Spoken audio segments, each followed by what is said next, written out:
relationships are mirrors. But what does that actually mean? Every single relationship is its own world, revealing the specific dynamics within each individual that's a part of that relationship, which is presenting to either bring a certain degree of awareness, healing, to teach some lesson,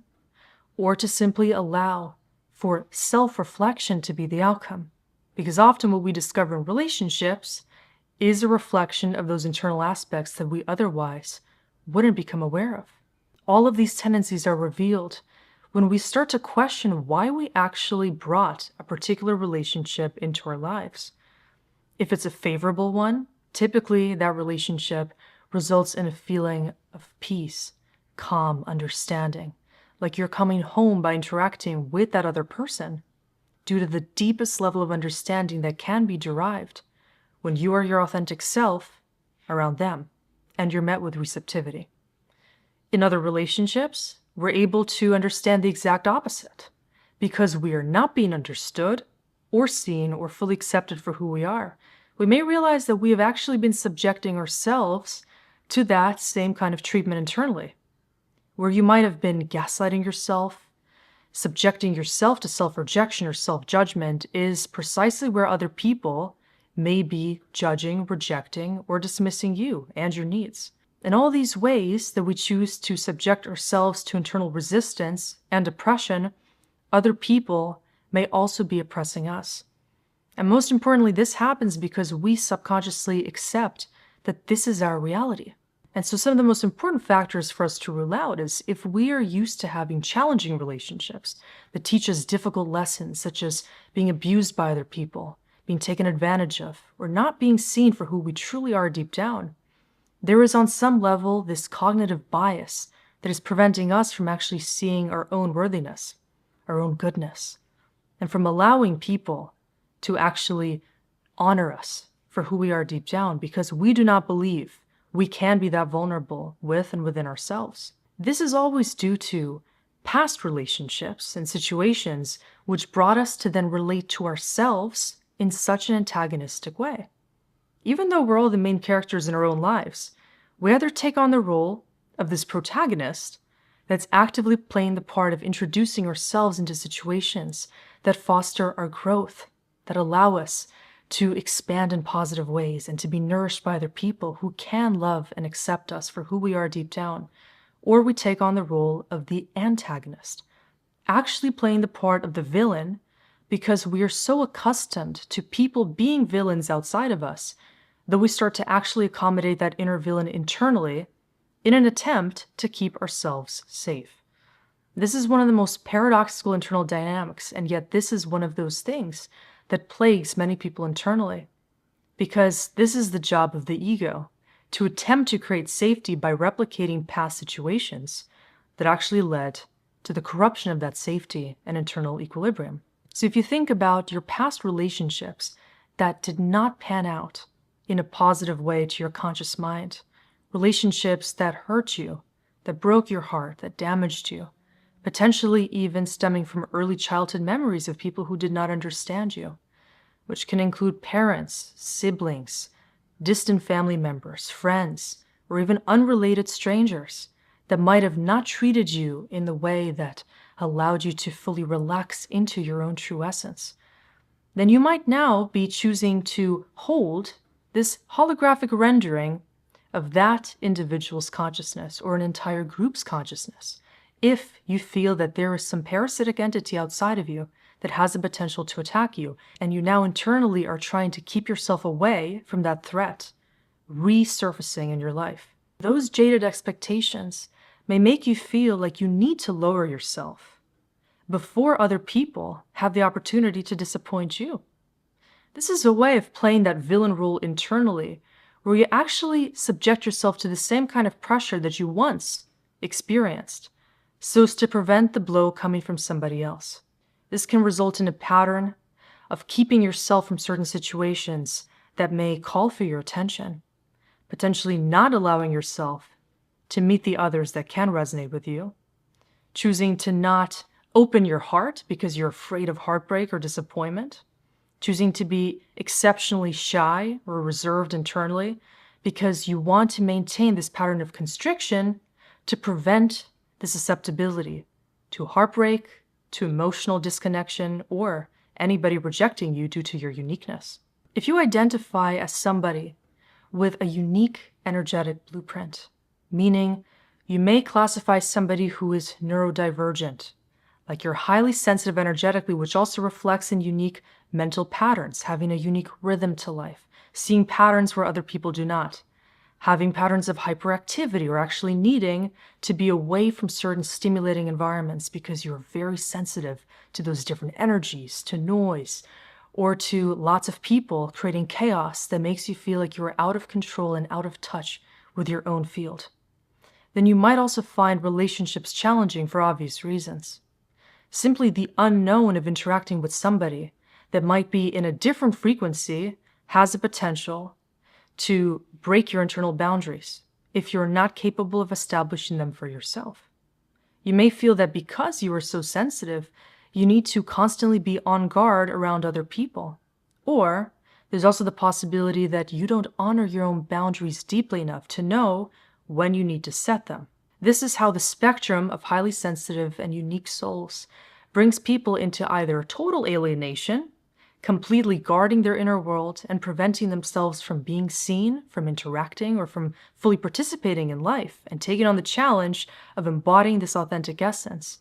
or quite the opposite, choosing to be more extroverted than their energy actually allows them to be and then being broken in the process of doing that. Entering relationships where people cannot acknowledge and love those sensitive aspects of them, and taking on too many other burdens, like trying to meet the needs of other people, being people-pleasing, or choosing to take on moral obligations due to this desire to make other people feel in a certain way that they actually want to feel within themselves. Both scenarios are the extremes when it comes to these highly sensitive souls taking on more or less than their energy system actually allows them to experience. In the case of extreme alienation or isolation, relationships are simply impossible. For some people, they dream of having relationships, but they are unwilling to move themselves outside of the comfort zone and actually experience life as a mirror of their own consciousness, because they're so stuck in the feedback loop of the past repeating itself into the future that they do not even want to risk the possibility of facing the kind of painful oppression or rejection that they already have in the past. And so this can lead to a reality of ultimate hermit mode, being completely confined to the paranoia created by the ego, which dictates a reality of ultimate disappointment if connection with the real world is to be faced. The other side of the coin is if these highly sensitive beings choose to disrespect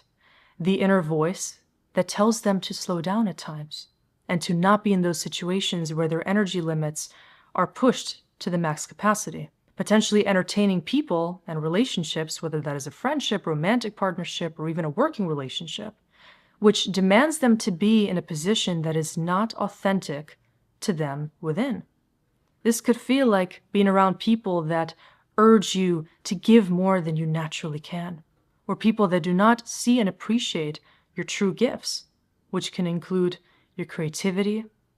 your softness, tenderness, your emotional depths, your wisdom, and these flow-like attributes of the divine feminine that typically live within such beings. Highly sensitive and unique souls that have these neurodivergent or highly creative qualities often fall into the range of the MBTI or Myers-Briggs personality type of the INFs, like the INFJ or INFP. If you aren't sure what your Myers-Briggs personality type is and you associate with these highly sensitive, wise, deeper, introspective qualities of self, then do yourself a favor and take an MBTI personality test online to verify if this might actually be your type. Because if you find out that this is your natural personality type, which typically does not change much over life, then you will find so much more solace and understanding within yourself if you finally come to accept that being a highly unique being means that you just need to accept that nature. Otherwise, you are going to get smeared through all of these external challenges which might corrupt your boundaries unless you assert them in a rock-solid way for yourself. Highly sensitive and unique souls like the INFJ and INFP and other introverted beings with a deep sense of feeling, emotional connection, and sensitivity to all of life are going to be constantly facing this challenge in such a materialistic, masculine-like matrix that we all occupy. They're going to feel at times like they need to erode their sensitivity, suppress their emotions, and go into hiding so as to not face rejection and collision with the external elements. Men specifically might feel like they need to adopt a more toxic masculine nature, meaning that they need to move into a mode of actually overriding their emotional instincts, being dismissive of their feelings, their needs, their sensitivities, and to move into a mode of hustling through life, simply emotionally numbing, and doing things that society typically prescribes importance to, given that stereotypical male archetype. Typically, women have a little bit easier time when it comes to accepting these more passive, wise, soft, introspective aspects of their nature if they associate with this highly sensitive archetype, because this is more in alignment with the feminine nature as a whole.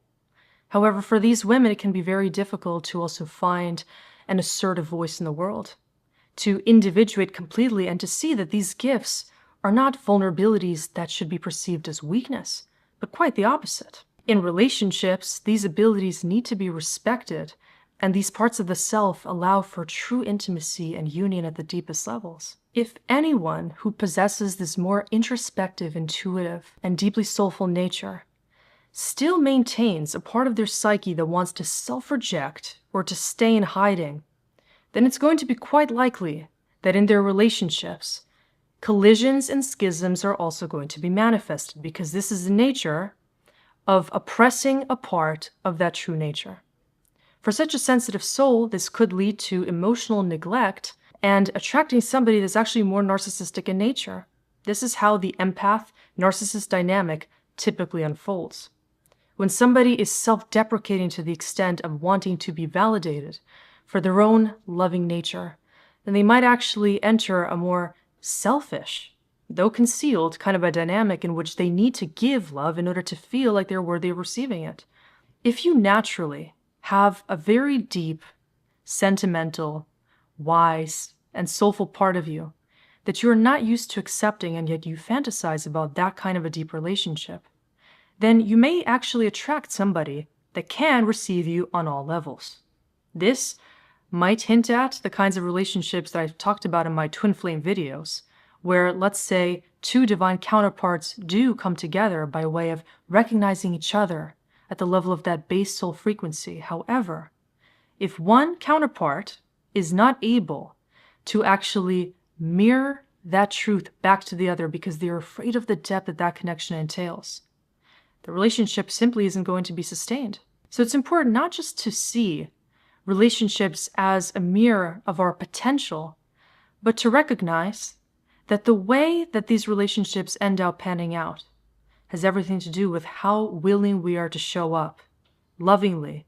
and in acknowledgement of our full truth. Now I want to look at the opposite side of the coin. People that naturally don't associate with as much of an introspective nature and actually are very comfortable being authentic in a more big energy field. People that enjoy big environments, big situations, having a big personality, and are more comfortable with the pressures of life than these highly sensitive souls that have more intense energetic needs than others. If you are somebody that needs the constant stimulation and also experience a part of you that wants deep intimacy, that wants connection on all levels, including the emotional and spiritual planes, then what you might encounter in the context of relationships is that people can only meet you at the level that you're willing to meet yourself most at consistently. Meaning if you find yourself living 75% of your life at the level of your ego, the service level persona, let's say being highly involved in work and external activities, in situations involving a lot of your energy, but that don't necessarily show your internal world, your deeper spiritual values, your desires to experience intimacy, connection with wisdom, and other things that you might actually experience when you're with yourself in the aloneness of the space between you and your own soul, then you might find that the partnerships you continuously attract, or friendships, are only going to allow you to meet the mirror of your own persona. You might struggle with this because a deep part of you wants to actually find the match to your soul. Maybe you look for your soulmate, or you're looking for a person that you can experience the deepest kind of love and connection with. This is going to be challenging because until you allow yourself to actually dip inside those deepest layers of yourself, to soften that boundary condition between your ego and your heart, and you let yourself continuously surrender to your feelings more and more by fostering this dialogue between your mind and your heart and your soul, letting yourself experience more deeply what you really feel deep down and what you want to feel consistently in partnership that feels more like a soul connection than a connection of minds or physical needs. And that will allow you to see where you might be actually discriminating against those deep soul connections in your day-to-day life. What you may start to realize is that your ego, or your bigger personality that dominates a lot of your reality, isn't actually allowing certain people that you want in your life to be attracted to you. Because if there is an energetic mismatch between your own soul and your egoic mind, this physical persona that plays into most of your reality, then that soulmate, or that high-level connection of a friend or any kind of a partner in your reality, would not click into place unless they can feel the resonance with all those parts of you that you're experiencing within yourself. In this way, many of us are still bolstering an ego, a mind, a personality, and an external nature that actually contradicts what we want to experience deep down. Whether you're somebody that's more introspective, shy, reserved within yourself, or you're somebody that's very authoritative, open, expansive, and big energetically, the same thing might be going on. And that is that the ego is creating a cloak, protecting the true essence within by preventing those true colors from being seen, either by being overly reserved, constricted, and humble in a potentially forced manner, or you're choosing to be too big and expansive, almost to prevent anybody from entering, because you're still afraid of the deepest degree of intimacy. And if this pattern is present within you, then it's important to note that it will always be present in relationships, which can feel like a very triggering area to analyze. You might not understand why some people are not actively present in your life, why they're not able to fully hear you, understand you, or connect with you, because in some way that is reflecting this disconnect within yourself. I want to challenge you now to experience whether or not this block is actually present in your own field right now. If you perceive yourself right now, looking at yourself from beyond, how comfortable do you actually feel being with all of you? Are you comfortable with yourself in your aloneness? Do you feel comfortable hugging all these parts of you and allowing yourself to be completely surrendered to not just the personality that might reign supreme in external interactions, but in the surrendered nature that lives within you when no desire to impress others or to give to others is being made? When you are coming down to the core of your being and just feeling into all of these unique attributes that have been with you since the day you were born and even before then, can you feel comfortable enough respecting this divine essence and integrating into and with all of it? Now imagine you have to bring in an external entity. This is any other being. You don't know exactly who they are, you don't know how they feel about you, and you don't even know their gender. Imagine this nameless witness enters your field, and just feel into how would you naturally come into contact with this newfound being? Would you feel a tendency immediately to extend yourself out to them, to connect deeply? Or is there any part of you that actually wants to hide, to prevent yourself from connecting? Or maybe that experiences fear simply due to the unknown nature of the interaction. Think about how you typically would present in such a situation. Is there a tendency to move yourself into a different state, like this inauthentic coping with your true essence because you're not sure how somebody's going to interpret you? Or are you able to show up based on how you know yourself deep down, and to be that in an uncompromising way. In relationships, what we're going to see is that people are always going to confirm our dominant expression.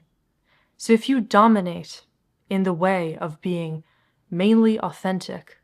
by not trying to prove yourself or not trying to switch up facades or personalities based on the kind of person or situation that you're in, but you choose just to honor this deepest nature of yourself, then people are going to be able to see that. And that's typically going to draw in people that can appreciate you on all these levels. If, however, your initial thought is, what can I do to show up in the way that that other person wants me to be? Whether or not you have a more extroverted or introverted style of meeting that person's needs, there is a dissociation that happens in that situation. And one can only imagine how that kind of dissociation can plague relationships of any nature. Now think about the kind of characteristics and outcomes you typically experience in your relationships. Do people understand you? Or is it difficult to find understanding? Well, first of all, if you're somebody that perceives a certain depth to reality that is not commonplace in the matrix environment, then it's common to feel rejected or misunderstood, and this too needs to be accepted as a part of your nature. If you have a way of experiencing people, wisdom, and reality in a different way, which is quite likely going to be the case if you're even watching this video, then it's important to honor that that uniqueness is a part of your being that is never going to go away. And if other people cannot respect you for this quality that you have, to see in a more penetrating way in reality, or to have certain standards, self-respect, and spiritual values that are not the norm in this reality, then that must be accepted unless you want to experience relationships where people try to conflict with or bring you down because of these eccentricities. The reality is that the way that you relate to your own uniqueness and your own eccentric nature is the way that other people are going to treat you. If you're used to putting yourself down because of the uniqueness that you know you embody, other people will put you down, and you believe that you need to handle that because you don't deserve better. But if you raise your bar and you allow yourself to see that other people are also only treating you at the level that they know how to treat themselves, everything becomes a whole lot more clear. You recognize that if somebody is not able to accommodate the emotional bandwidth that you hold, or to share the same deep interests that you know come naturally to you at a soul level, you need not degrade yourself in order to show up in a way that will meet that person's needs. If you have the non-negotiable need to accept yourself at this authentic level. And so we all need to do this inner work of realizing a commitment must be made to our true self if we want the healthiest kinds of relationships. If for any reason we're not willing to give up self-deprecation, self-rejection, or self-judgment, then we are simply going to be trading the ideal relationships in our lives for that ego curse that we cast on ourselves. If we want a deepening of love, commitment, and nurturing values, then we must choose to commit to our own inner reality and to go deeper into ourselves to experience those depths of our inner world. And if for any reason we feel afraid of how deep we actually can feel deep down, we must first take a break from relationships in general, potentially learning how to actually enjoy our aloneness in order to appreciate what it is that relationships can offer. That deepening of awareness about ourselves and cosmic consciousness as we come to explore how other people's energy only amplifies our own. A lot of people these days are analyzing their relationships inside and out because they're realizing as they're shifting internally, their relationships are likewise shifting. If you find yourself having very different relationships now than you had in the past, you can think about it in one of two ways. Either you're facing relationship struggles, on and off relationships, separation, or a lot of difficulties because you're experiencing some degree of an identity crisis or a metamorphosis internally,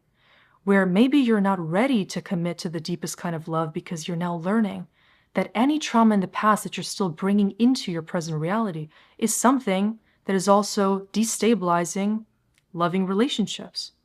And you choosing to refrain from deepening your connection to yourself and to the deepest values is creating flighty relationships where people might be avoidance, They might not be choosing you because they're simply also not choosing themselves in the way that you might be still experiencing that part of your shadow.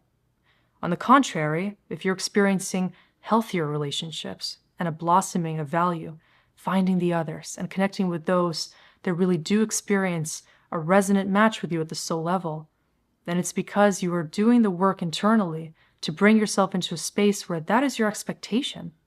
Since you know your reality is a mirror of you and your consciousness, it's only natural that relationships will amplify this deepening commitment that you have made to your own soul and to the expansion of awareness that relationships naturally bring. And so whenever you want to change the relationships in your life, bring into focus the nature of the harmonics within the relationships you harbor within yourself. And everything within life really is a relationship.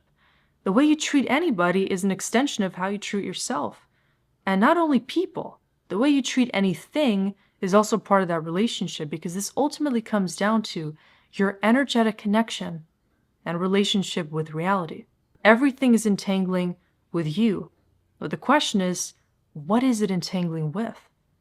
Is reality that you're entangling with connected to your mind, to your egoic, biased brain? Or is it connecting to your heart and spirit because you are allowing yourself to exist mainly in that deep sacred space of belonging, where you're authentically you, and you're allowing those feelings to be a dominant part of your reality? Or are you afraid of that still, which is creating all of these internal fragments projected outside of you? If we come to see relationships as us, every day, every relationship, every situation is an intentional bridge to unlocking deeper parts of us to understand what are we hiding, what are we holding, or what can we let go of to allow in more love and more connection into our lives, which always deepens as we come to see more worthiness in our true selves, and we come to respect that every relationship is nonetheless an opportunity for us to learn deeper love, acceptance, and connection in all of our reality.